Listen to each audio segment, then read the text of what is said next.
recuerdo muchos años atrás, cuando yo había decidido volver a la Iglesia Católica y estaba con todo el fuego y el ardor de vivir mi catolicismo, me invitaron a casa de un muy buen amigo mío un domingo a ver un partido de la selección peruana contra la selección chilena, en un partido que era muy importante para la clasificación, muchos años atrás. Y este partido, como digo, caía en domingo, el día de audiencia, pues, top. Y de pronto yo recordé que no había ido a misa ese domingo. Y con el celo que tenía en ese entonces yo dije, bueno, yo tengo que ir a misa, ¿no? Y el partido estaba programado de tal manera hacia el final de la tarde que si yo pretendía ir a misa después del partido ya no iban a haber misas para celebrar.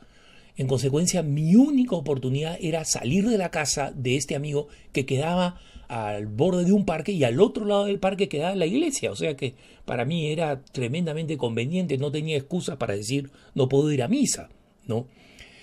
Y recuerdo que para eso iba a tener que perderme parte del primer tiempo del partido. Entonces yo le digo ahí a mi amigo y a su familia que estaba allí, oye, me voy a misa y regreso para lo que quede del partido. Entonces mi amigo, que ya me conocía que soy un poco tenaz o contumaz como defecto, no me dijo nada, pero su hermana mayor, que era bastante mayor, me dijo, yo creo que está muy mal que vayas a misa, tal cual, que está muy mal que vayas a misa. Y yo le dije, ¿por qué? Es misa, es precepto, ¿no? Es pedido por la iglesia.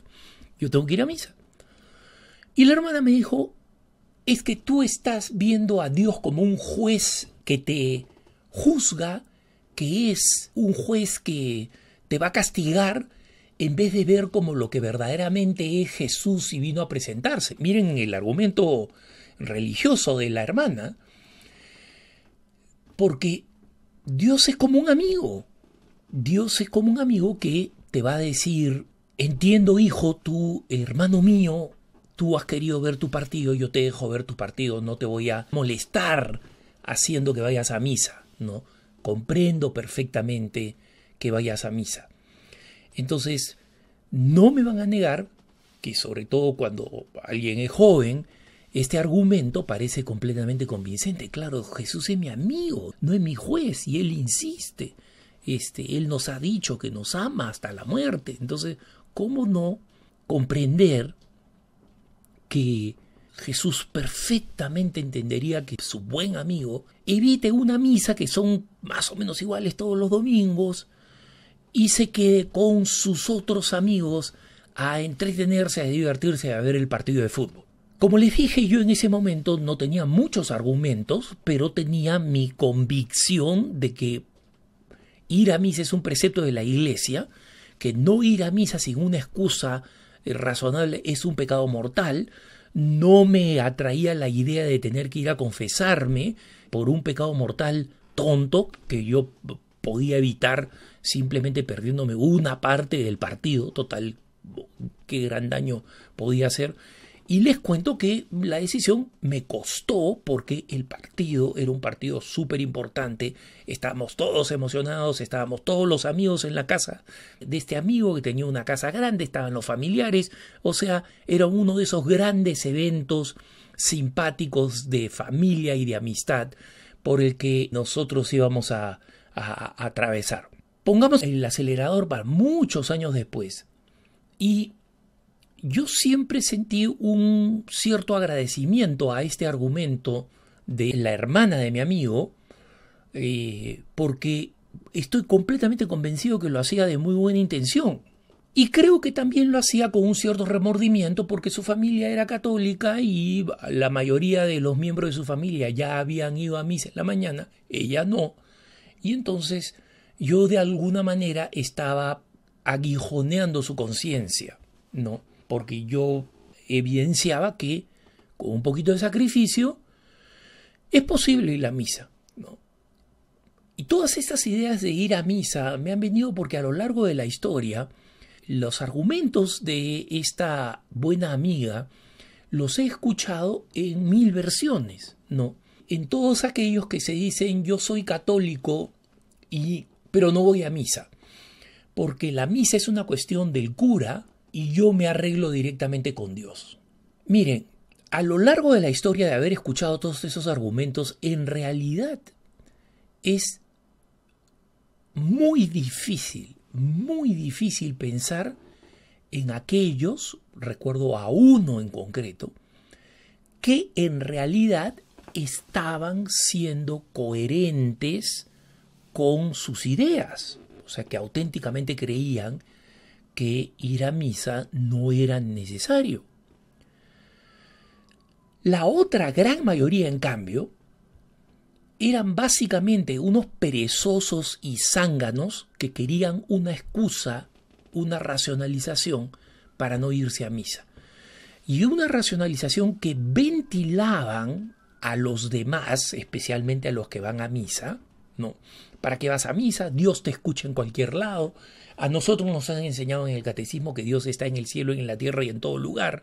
¿Por qué necesitas ir a buscarlo al templo como si Dios estuviera restringido en el templo?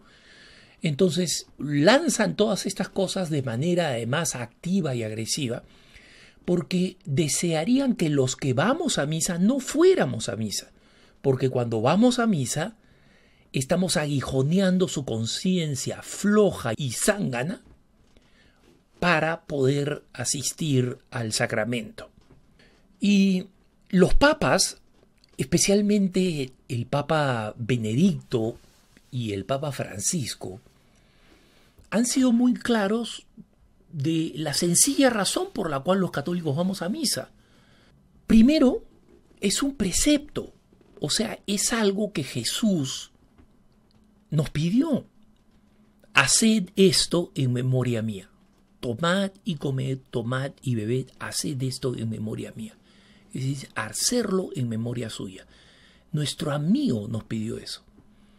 Entonces, algunos años después, cuando me puse a pensar en el argumento de esta amiga de por qué tomas a Jesús como un juez si en realidad es un amigo que te va a perdonar, yo pensaba precisamente la razón del amigo es ¿qué cosa hace una amistad fuerte?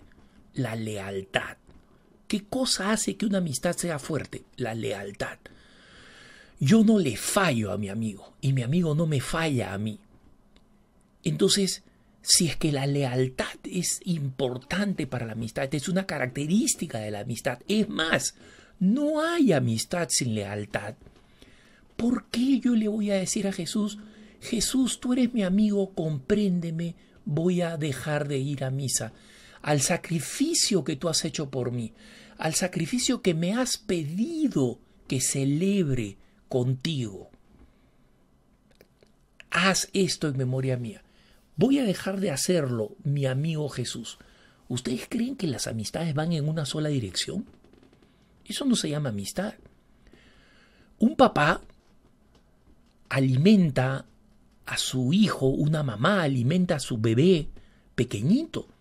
Y esa es una relación hermosa de maternidad, pero no de amistad. Cuando crecen los niños y se vuelven jóvenes y la relación con los padres es una relación cercana de confianza, de lealtad mutua, donde ambos dicen la verdad, entonces a la relación de paternidad que nunca se pierde, a la relación de maternidad que nunca se pierde, los hijos nunca se vuelven amigos y punto, siguen siendo hijos y son amigos. Entonces, allí es donde realmente se puede dar la amistad. ¿Por qué? Porque hay reciprocidad. Obviamente, Jesús va a poder darnos infinitamente más de lo que nosotros le podemos dar a Él, porque Él es Dios. Pero esa pequeña, como decía el autor del Manual de Perfección y Virtudes Cristianas, Alonso Rodríguez, si nosotros le damos la mitad de un guisante, ¿no? La mitad de un poroto, la mitad de un frijol, y es todo lo que tenemos, Dios lo va a recibir con toda la alegría del mundo de parte de su amigo, tú y yo. Pero no cuando le digamos, mira, este medio guisante te lo voy a negar porque es mío y yo lo quiero para mí. Entonces, la lealtad y el precepto, el mandato de Jesús y la lealtad nuestra para cumplir con él, se suma otra característica que el Papa Francisco destacó en una ocasión con mucha claridad y dijo, mira, nadie puede decir que es amigo de Dios si no se alimenta de él. Porque nadie va a tener la fuerza de ser leal a él, cumplir con sus preceptos, cumplir con sus mandamientos, cumplir con su llamado, cumplir con las obligaciones del amor, si no tiene la fuerza sobrenatural que solamente da el pan del cielo. Entonces, no solamente es el argumento de la lealtad. Para el Papa Francisco hay un argumento más importante todavía. ¿Cómo vas a ser cristiano si no estás nutrido? Es como pretender ser un atleta con una dieta de pan y agua. Imposible. Y entonces, el argumento de la amistad se voltea contra nosotros. Pero más importante todavía, el argumento del alimento. El alimento. Nosotros recibimos la Santa Comunión, recibimos la fuerza para siempre. Y esa es lo que cambia la vida del cristiano. La nutrición, el alimento. Y por ese alimento, un católico no solamente no debería estar diciendo, bueno, me toca ir a misa el domingo, sino que debería estar ardiendo de deseo para poder recibirlo. No hay otra manera de poderse llamar, como decía el Papa Francisco, entre comillas, una buena persona si no se ha nutrido de pan que viene del cielo. Que tengas un buen día.